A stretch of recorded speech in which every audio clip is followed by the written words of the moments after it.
Okay, alright.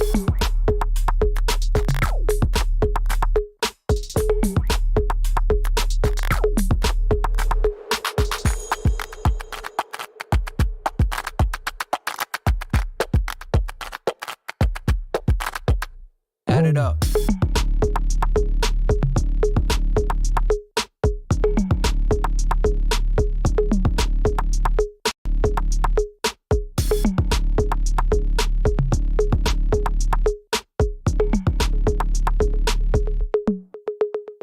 Okay, alright.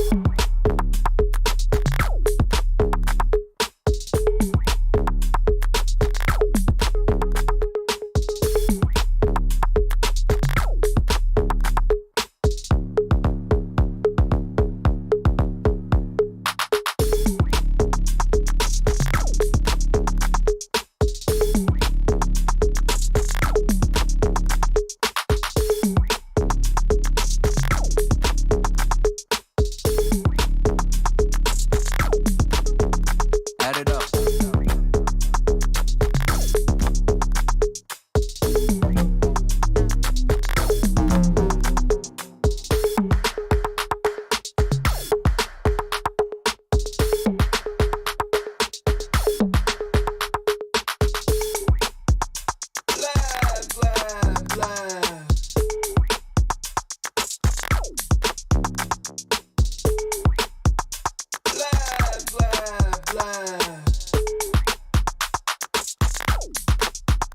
Add it up.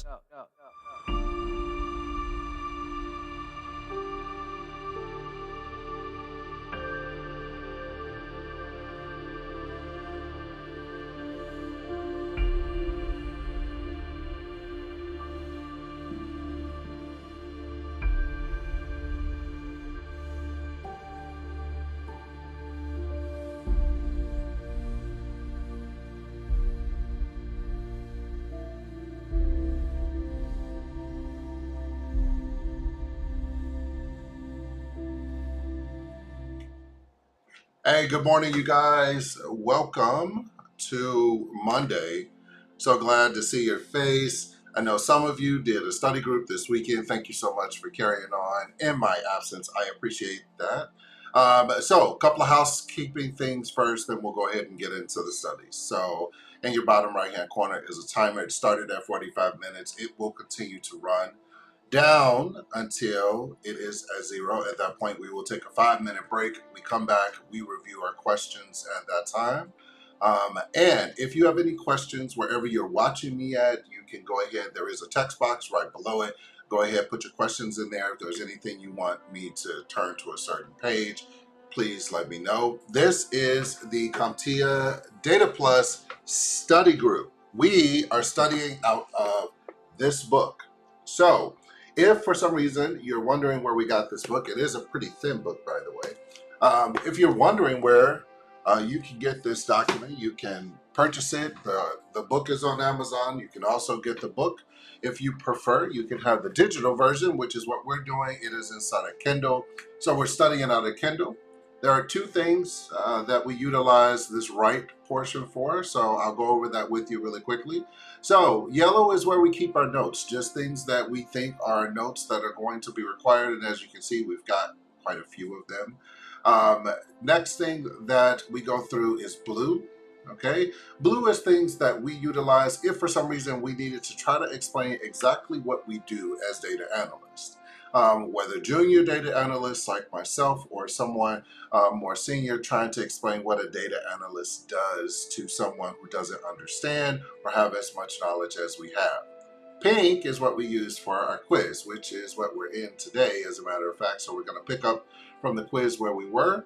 And the final was orange. I use that for my own personal notes, things that I want to write down later on when I get done with the book to go back. All right. So it is currently 8:04 a.m. Central Standard Time. We're going to go ahead and get started. And let's see where we are. Let's get to our pink and finish up. We were taking a quiz last time that we talked, which was last Wednesday. And we were finishing up a quiz. I believe this quiz is 20 questions long, but honestly, I'm not sure. But let's see where we were just in the last page. Okay, Claire has received a spreadsheet of streaming media use data, and one of the columns contains the following data. Okay, this is all inside of a bracket. What kind of file is this? Wait, so that's part of the question, I assume. Yeah, it is. Okay, so 17. While the spreadsheet is displaying this data as a single piece of text, Claire feels like there is structure to the data. Is Claire correct? And if so, how are the contents of the columns formatted? Okay, so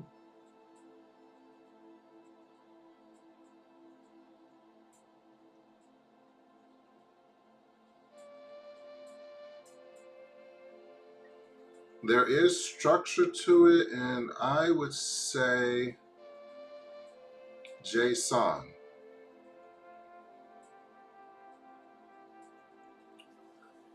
George is transferring data from a mainframe to his laptop so that he can upload it into a Google spreadsheet for analysis.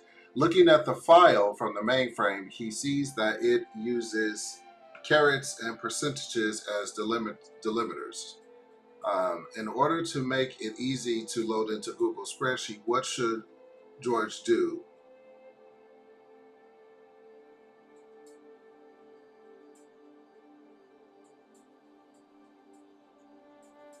I would say so. I would say convert the carets and percentage into a comma or a tab, because that will be accepted by a Google Sheet spreadsheet software. Eleonora has been tasked with analyzing web server logs to better understand where website visitors are coming from. Every time a person visits a website, an entry containing multiple items, including the IP address, destination page, and current time, is automatically made in the log. What type of data is this?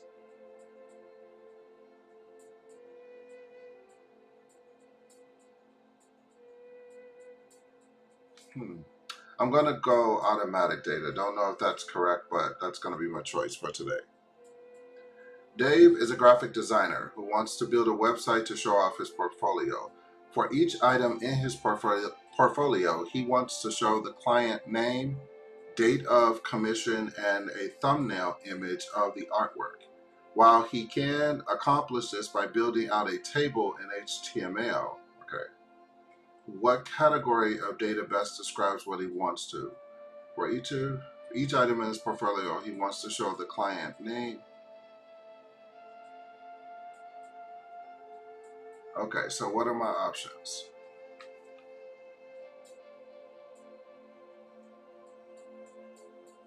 I'm gonna go structured. All right, and we shall have to go find out where our answers are. Okay, so let's go back to here.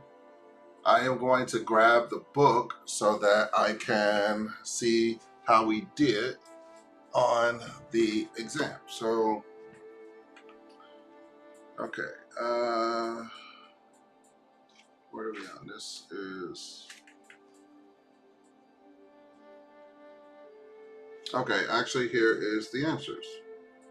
So this is Understanding Data, Chapter 2. So we're in the appendix in the back so you guys can see.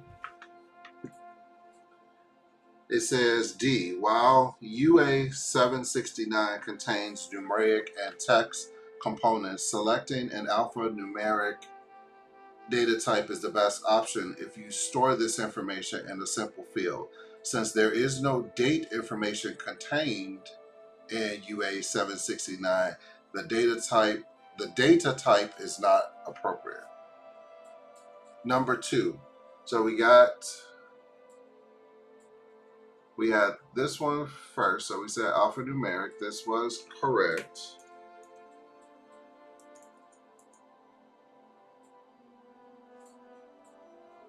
So this was correct.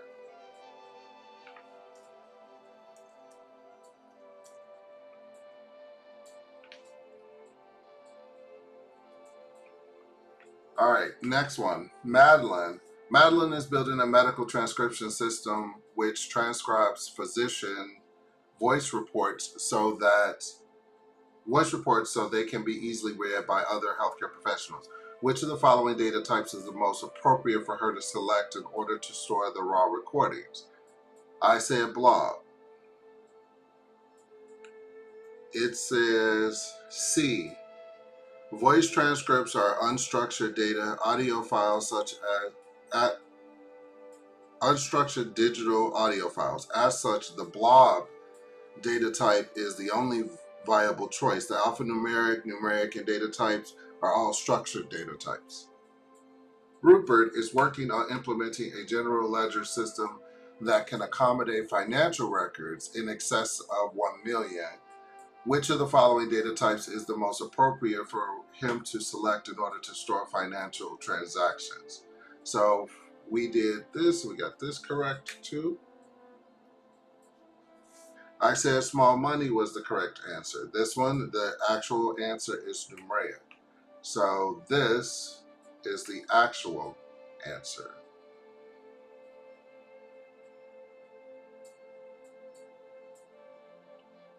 So this highlight right here should actually not be here. So we're going to get rid of small money.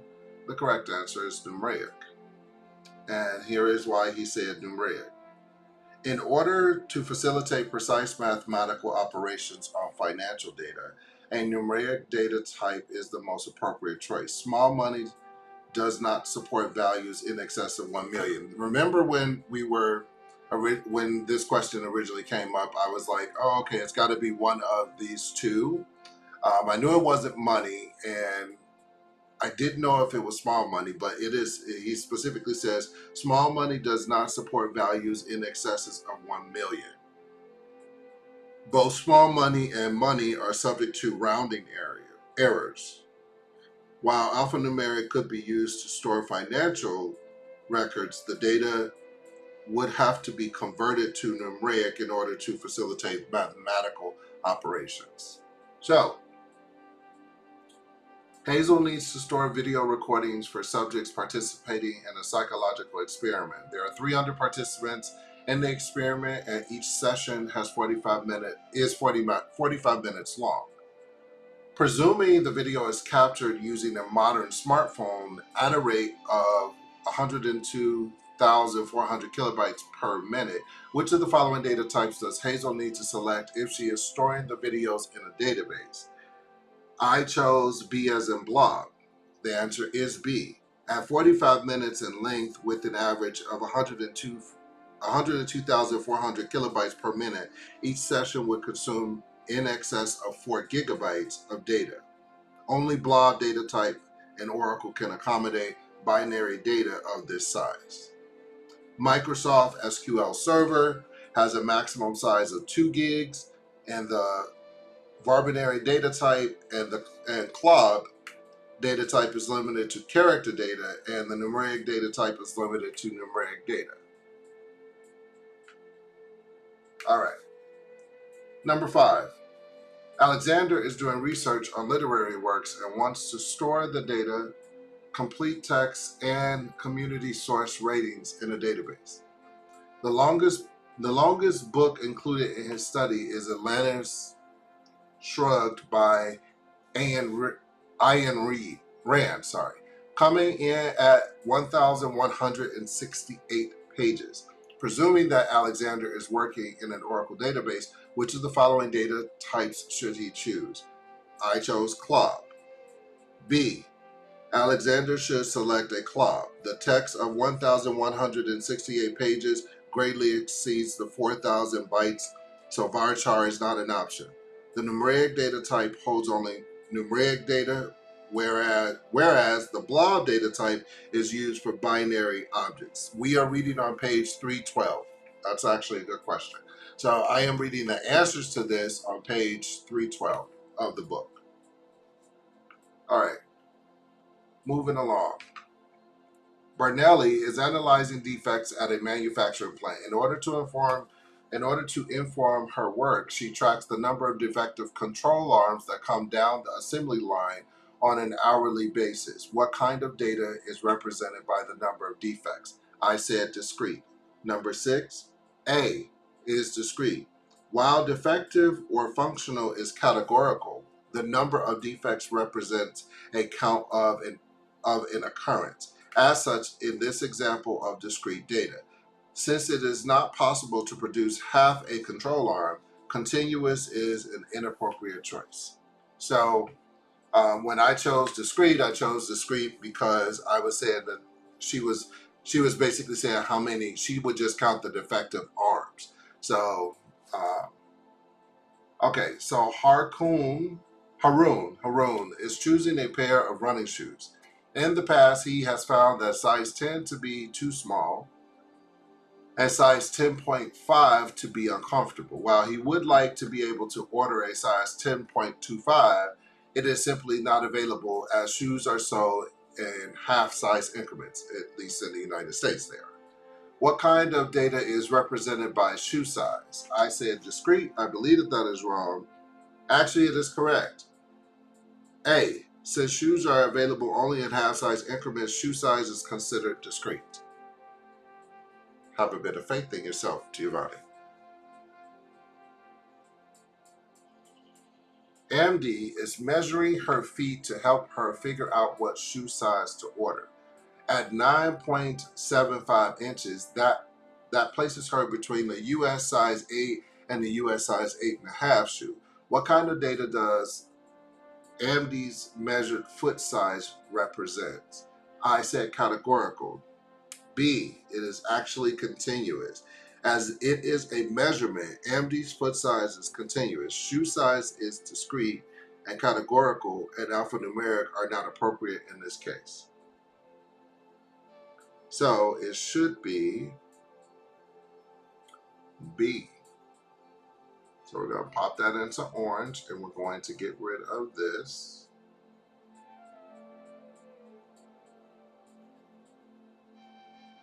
Categorical is not correct.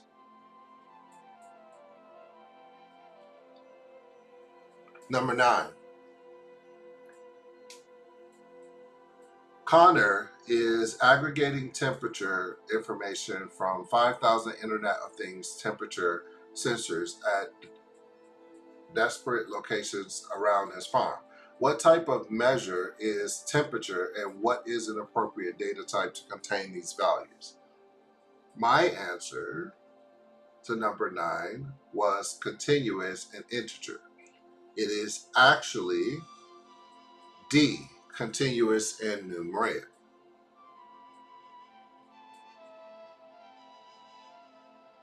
So we're going to put our orange there.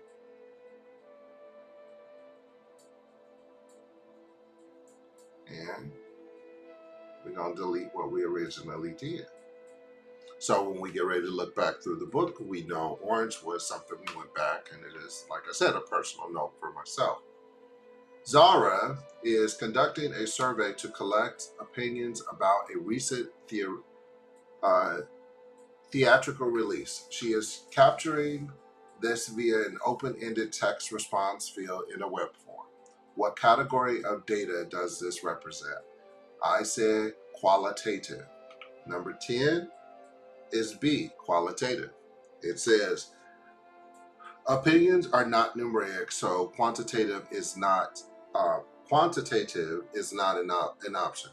Opinions vary widely, so they are not categorical.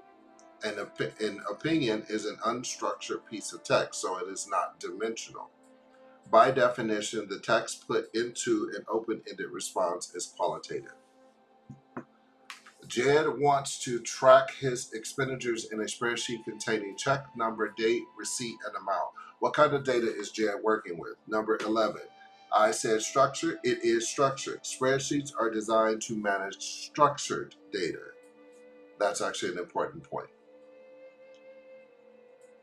Each of the data elements, check number, date, receipt, and amount, fit easily into appropriately titled columns. As such, this scenario describes structural data. Number 12. Amy is interested in exploring the Netflix viewing history, including profile name, title description, device, country, playback start times, and play traces for her household. Navigating to the account export screen, which option should she select in order to facilitate analysis using the Python programming language? I said CSV. 12 is A, CSV. A comma separated value option supplies columnar structure with a minimum overhead and is easy to ingest into Python. Plain text or XML files would be harder to parse, and HTML is what is used to display the account export screen. So we were right with the CSV. I don't know about the next question though. This was when it started getting into the looks, but that's the whole point about testing yourself, is to find out where you went wrong. Okay, so Ziki is experimenting with home automation. Reading the application programming interface API guide, he sees that commands can be issued in the following syntax.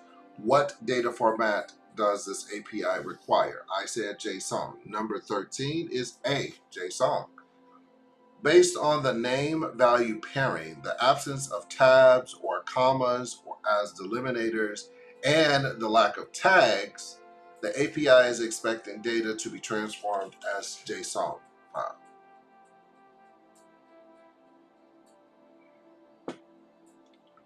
Mara is a data engineer tasked with new systems integration. She has been given the following sample files to help her understand how to parse files of a similar type. What data type does this API require? And I said XML. So what number is this? 14? It is actually JSON. Based on the name value pairing, the absence of tabs or commas as delimiters, and the lack of tags, the API is expecting data to be formatted in JSON. So this we need to change because the correct answer is there. And this is not right. Moving right along, number 15. Number 15. Chris is a financial analyst who wants to use Microsoft Excel to perform what-if analysis on data extracted from his corporate system. To make the data extract easy to import, which of the following file formats should he specify? I said CSV. Number 15. A, CSV. Here is why. A comma-separated value file can be imported natively into Microsoft Excel spreadsheet. While Excel is capable of reading other listed file formats, the data would not be processed into neatly organized rows and columns. 16. Claire is a web developer working on an interactive website. While she is programming in JavaScript, which of the following file types is essential to test her work in a web browser? I said HTML. Number 16, it is C, HTML. In order for a person to interact with the web page needs to be packaged as HTML. While a web browser is capable of opening other file types, Claire's JavaScript needs to be wrapped in HTML in order to function appropriately. Number 17, Claire has received a spreadsheet of streaming media use data, and one of the columns contains the following data. While the spreadsheet is displaying the data as a single piece of text, Claire feels like there is structure to the data. Is Claire correct? And if so, how are the contents of the columns formatted? This is question 17, and it should be C, JSON. Examining the data, you can see the curly brackets containing key value pairs. This is JSON data that can be rearranged to be more pleasing to the eye as follows. And he goes through and gives an example. If you get a chance to read the book, this is on page 313 in the book, the answer to this question, and then he writes like this little bitty chart. You guys are not going to be able to see it from there, but he does write this little bitty chart.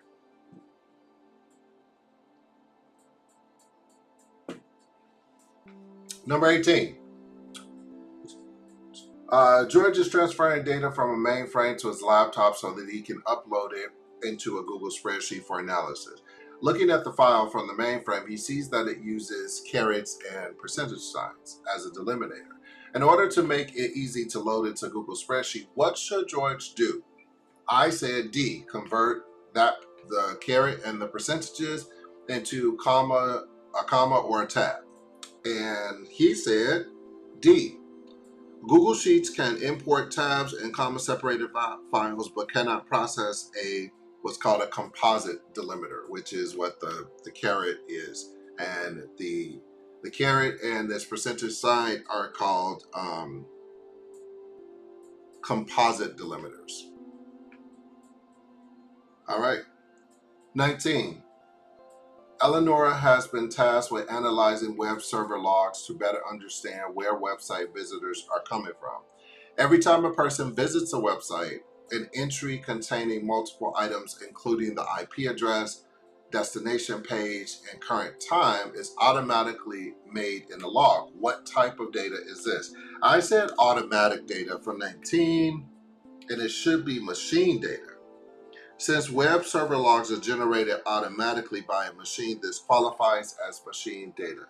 So we want to grab our orange, put our orange there, get rid of this automatic data.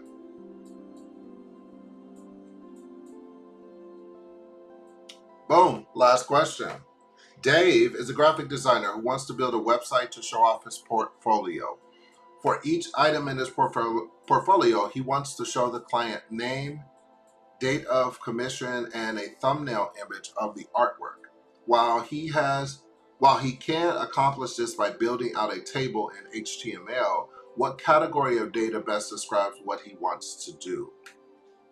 I said structured.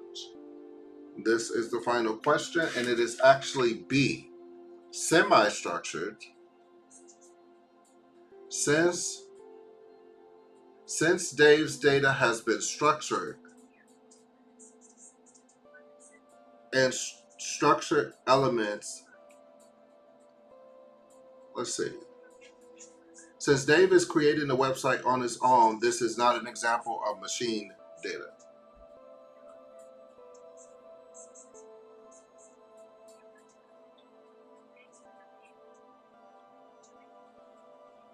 Okay, so let's pop this here, and we're going to get rid of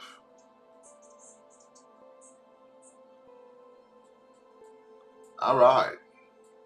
So useful reason to have the hard copy, so we didn't have to go back and forth. We could actually read the question and then see what the answer was. So that was pretty cool. That was ideally. Let's move on. We're on chapter 3.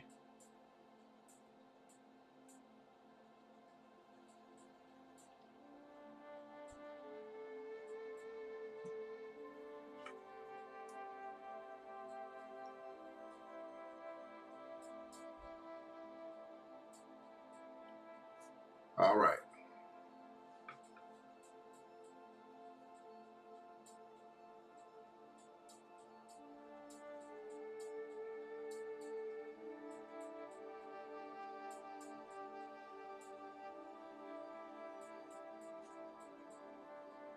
Oh, so normally I go over the coffee. Good reminder, good catch. Thank you. So today, let me adjust you guys a bit. So today, what you are seeing is this is Bulletproof Coffee today.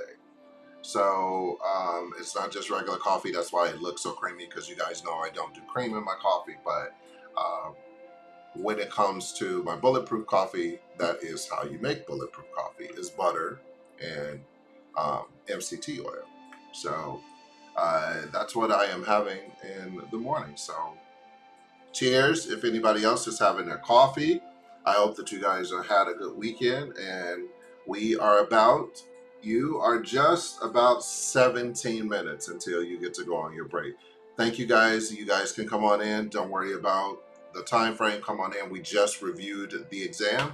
So if you haven't had a chance, the exam we were taking on Wednesday last week, we finished it up, and then we went through the answers to that. So you can always just watch the the recast of this. If you want to go through that portion, we are now starting with chapter 3.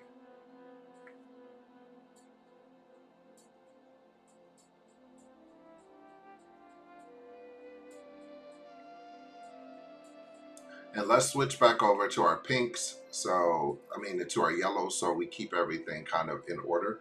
Where we were quiz-wise, we keep everything in order.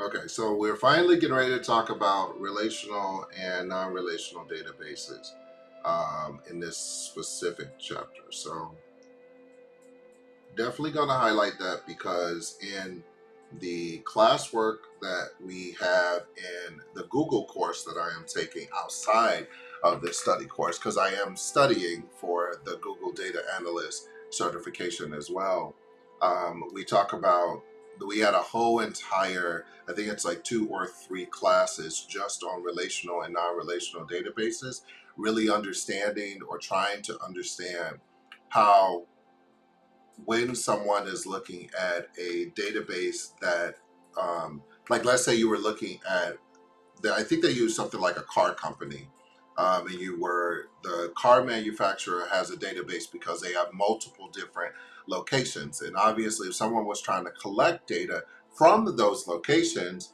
being able to like go to each one of those locations is not feasible and it's not cost effective.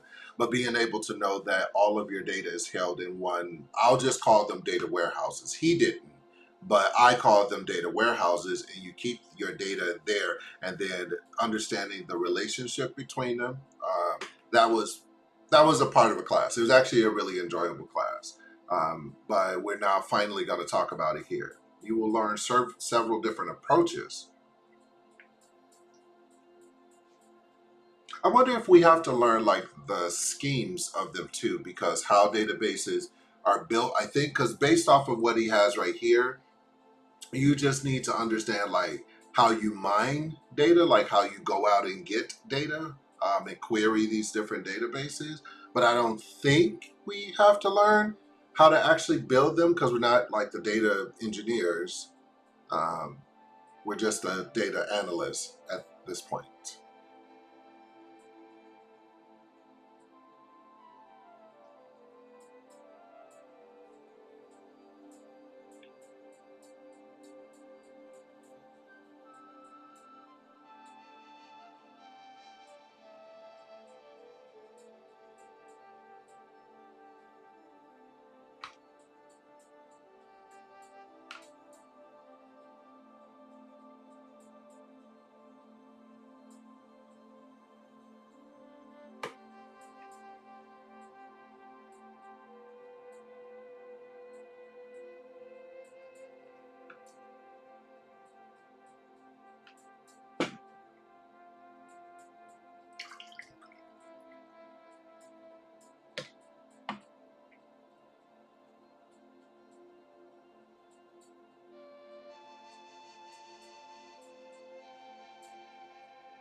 One of the oldest and most mature databases is the relational database.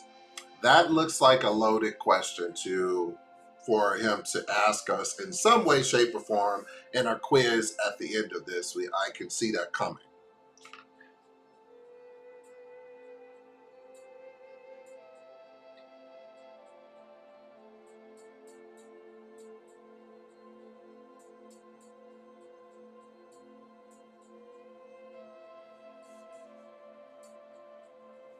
This part I don't recall ever learning, so this is new information. I am going to necessarily put that in orange because that will add to my current knowledge level when it says relational databases excel at storing and processing structural or structured data, uh, like specific numbers. And as you discovered in chapter 2, much of the world's data is unstructured, which would start the quizzitive mind to say, wait, if most of the world is unstructured, then how are we structured? Like, how are we saving that? The need to interact with unstructured data is one of the reasons behind the rise of non-relational databases.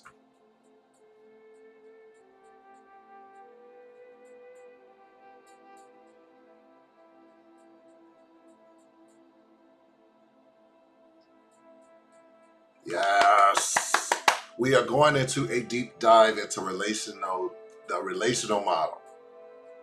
They did a whole entire like graphic for this in the Google course. If you haven't taken that Google course, I might recommend supplemental between these two. If you're just taking this exam so you can get the certification, I really would encourage you to take that Google course. It's taught on Coursera. It is a really good course. I would not try to rush through the course because right now I think I'm on. So there are 8 courses in that course. Okay, so in that class, in order for you to get the certificate, you have to finish all 8 courses. And so the courses aren't like you just finish up one like class like you would normally do it like a Coursera and you'd get a certificate for something. This is Google issuing you a certificate that they say, by the way, they have agreements from employers that they would hire people with just this degree. I mean, not this degree, from this certificate, because they're saying the level of education that went into that course.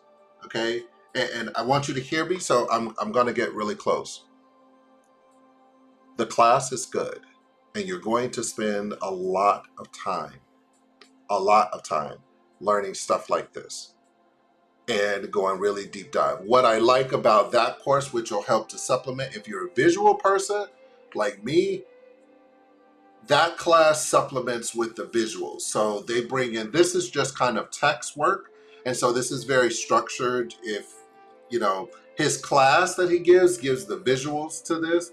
But this, again, that's kind of text heavy. The portion that you go through in Google, I just love it. I love the coursework. I love the combination between these two is really there. So I strongly encourage you, if you can afford within your budget, strongly encourage you to get some time with that course. Really works.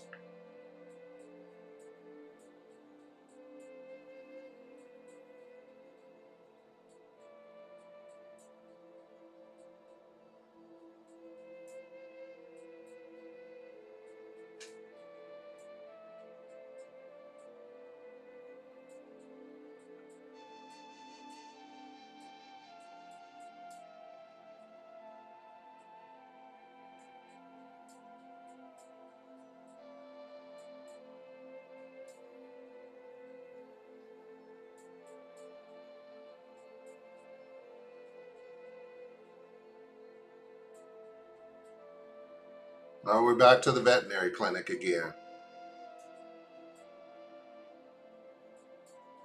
Imagine a veterinary clinic that has to store data about the animals it treats and the people who own those animals. The clinic needs one entity for data about animals and a separate entity for data about people to accomplish this goal.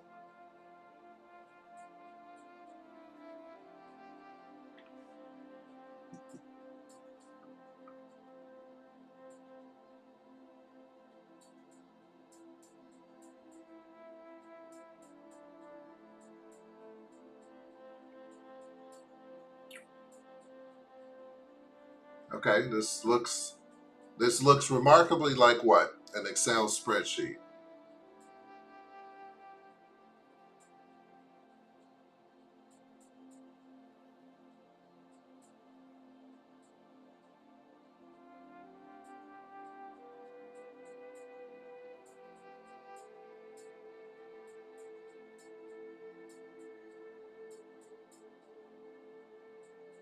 Okay, so understanding that the header, which is right here, the animal, and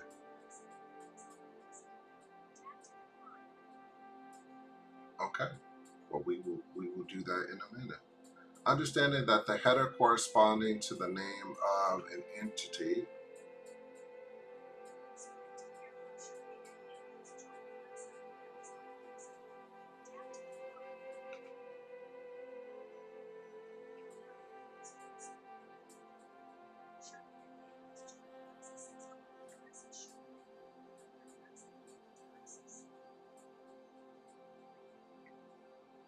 Understanding that the header corresponds to the name of the entity.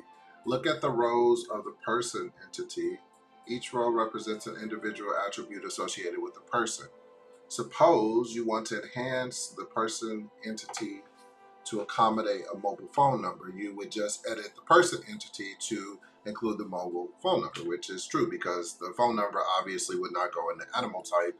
It would go in the, these are actual tables. So um, you would just update the person table with that information, and then you'll learn later on, if you take like a SQL course, you'll learn how to go specifically into the person table and then insert, like mobile number. But I think you have to create the mobile, I forgot what they're called. I think they're called classes, but don't quote me on that one. But what's inside of here, I think you'd have to go into the table, and not to make this really like complex. Think about the way I think about it. For most of you that are watching this have some type of like IT background, and so I think about it very much like you would if you created a folder on your desktop, and in this case we'll just use what's here. So you have the animal folder and the person folder. So just think the folders you see on your desktop easily.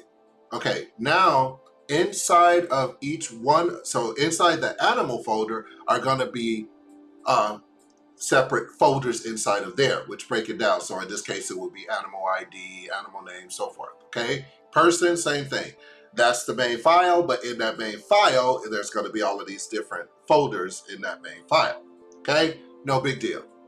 So when I started thinking about this, how I was connecting those was to say, in this case, he was talking about adding the mobile number. The reason why you wouldn't add the mobile number to like the animal folder, logically, you would think, okay, a phone number is attached to a person. Obviously, a phone number is not attached to an animal. It is attached to a person, which you would want to call. So you would know, okay, now I need to look in I need to look in the person folder. So you click on the person folder on your desktop. Now, you don't see a folder in there that says mobile, so you would have to create the mobile folder. And now, anytime that you needed to find mobile numbers, they'd be in the mobile folder within the person file.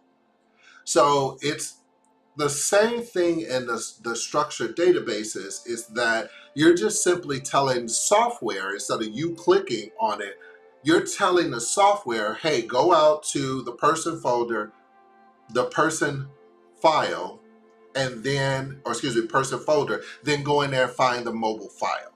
So it's the same thing. It's just, it's kind of, it can confuse at first, but again, like I said, if you want to take something supplemental to this, take the Google class. I think you will really, that Google course has really helped me to understand, because you have to go through this and you go through it in minutia, like minutia. Google makes sure that you know. Okay, I forgot what these little branches mean, but I think this is a relational, I forgot what it's called. It's a relational something. And the little branches, the little feet that are there, those feet say, hey, these two files go together or connect together. Okay, and inside of there could be like animal ID connects with a specific person ID or something like that, but they all connect to the folder to folder. I just forgot what this is called. Each of these entities becomes a separate table in a database. Same thing I said, just with the folder structure. which a column for each attribute. So they say a column. So just like in an Excel spreadsheet, columns, all right? So for each entity, so in this case, we'll just use person file. So if you were looking at this, each of these entities becomes a separate table in a database, okay? With a column for each attribute. Fine. So it becomes a table. In my mind, it's a file within a folder. So it's easier to visually see it.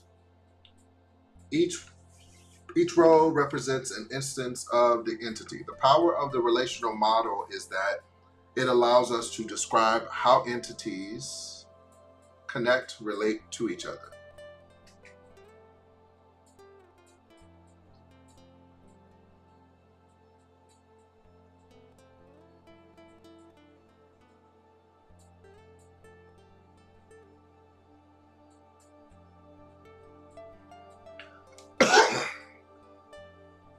Oh no, actually I'm feeling much better. Actually I've been feeling much better for a little bit. You guys, just so you know, you are just over 1 minute to your break. So once we get done with that, you'll come back. We'll go through a quick kind of 5 questions. I know we went through quite a few to finish up our exam. For those of you that came in a little bit later than when we started, okay, just so you know, we finished up our quiz that we took last Wednesday. That was 20 questions. We finished it up today. We reviewed all 20 of those questions earlier on. And so I would encourage you to go, I believe it is pages 311 through 312 in the book. If you're in the book, same thing inside of the, if you're in the Excel document, you'll be able to find it on page 311, 312.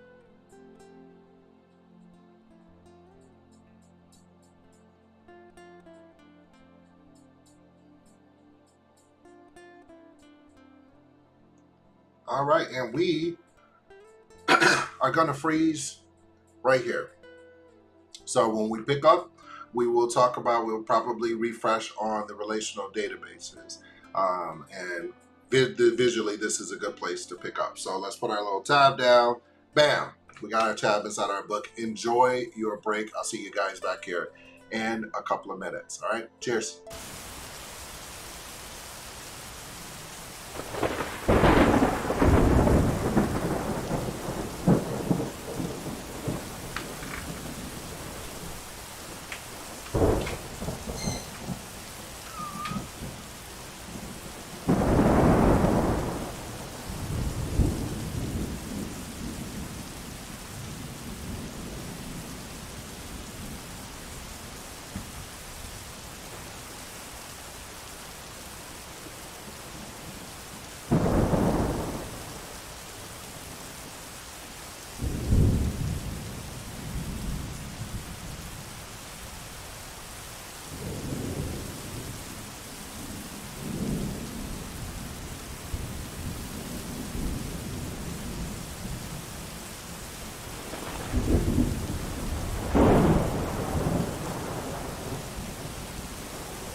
wants 2 minutes to ask, I will finish up.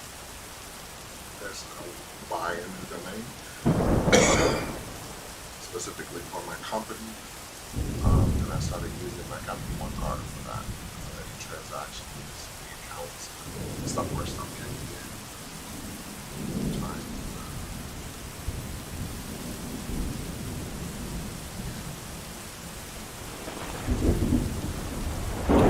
So 2 minutes for that. At that point, closing this down because we are done here.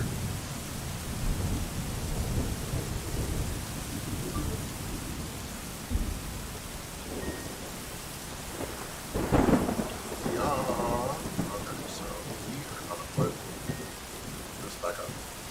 We're gonna pull this over here. Get ourselves together.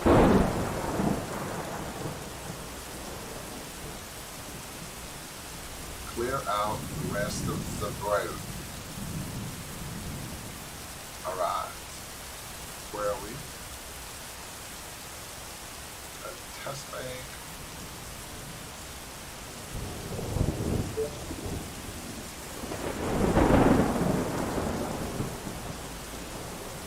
Alright, we're gonna put you back on Do Not Disturb right now. So yeah, so I finish up what I'm doing.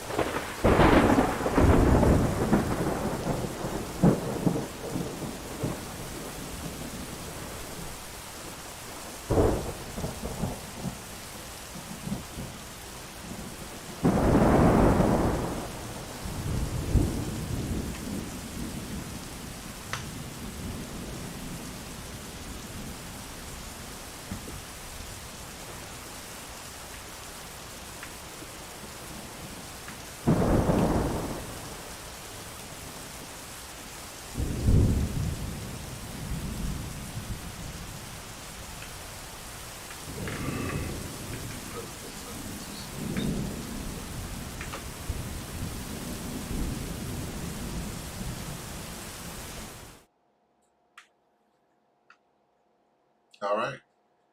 So, welcome back for you guys that are early. We are now going into our quiz portion. So this is going to be quick. As you notice to the left of me, there is a timer that is rocking out. The timer is rocking out at 5 minutes. So let's go ahead. We don't have a lot of time. Petra just joined a food company and is creating her first report. What should she do first? Check with her colleagues to determine the best way to get her completed report to the appropriate people. Work with your operations to develop a delivery schedule. Check with her communication colleagues for corporate style guides. Work with her supervisors to identify distribution mechanisms.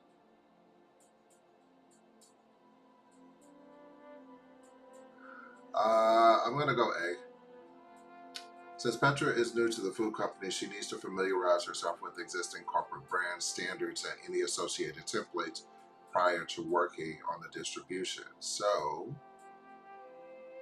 I'm assuming that would be C, but they didn't say, so we're going to move along. Alina is an analyst at a multinational corporation. She wants to focus her analysis on transactions that took place in Italy. What is the first thing she should do to make efficient use of resources?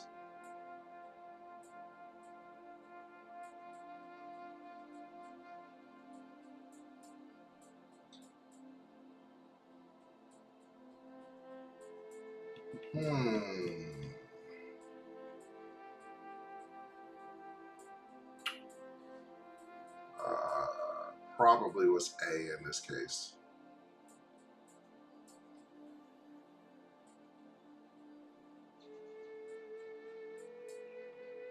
All right. Ari is studying the impact of a rural or urban childhood and the degree to which people support parks and local communities. Presuming that people can indicate a low, medium, or a high level of support for parks, what should Ari use to determine the existence of statistical relationship between childhood, environment, and park support?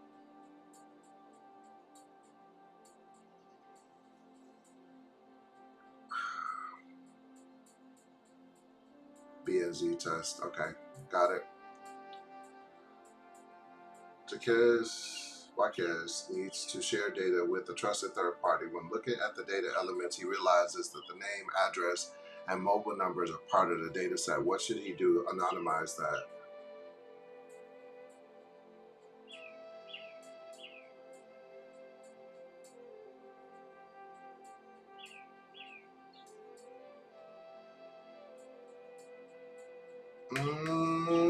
I'm going to choose this. It's, while all options are viable, the best approach is to ensure the data use management agreement exists prior. I knew it was the agreement one, which I think is weird, but last question. You have a file specification that uses the following characters as delimiters.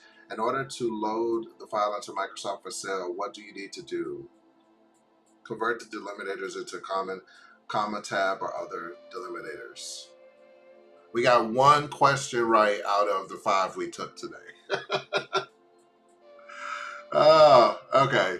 So we're going to retake the ones that, so we got a 20%. We could retake the exam again, but I want to look at the ones we got wrong. Since Petra is digital, she needs to familiarize herself with existing corporate brand standards and any associated templates prior to working on distribution.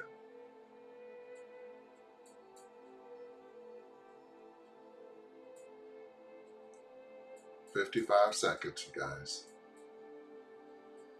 You won't make it to do the review, but if you came here and you have the book, this is a database that is available to you. So don't feel like I have something you guys can't get. This is something you can get. All you have to do is sign up, and they give you this as part of buying the book. It's part of the study portion. So doing these questions helps you to solidify things that you learned. And some of this stuff we haven't even learned. And that's what's so great about it. It's like then your brain is looking for this information when we get ready to go in and start the reading process. So that just about wraps up our time together this, or I should say this Monday. We'll be back here again on Wednesday. I'll see you at 8 o'clock then. Bye.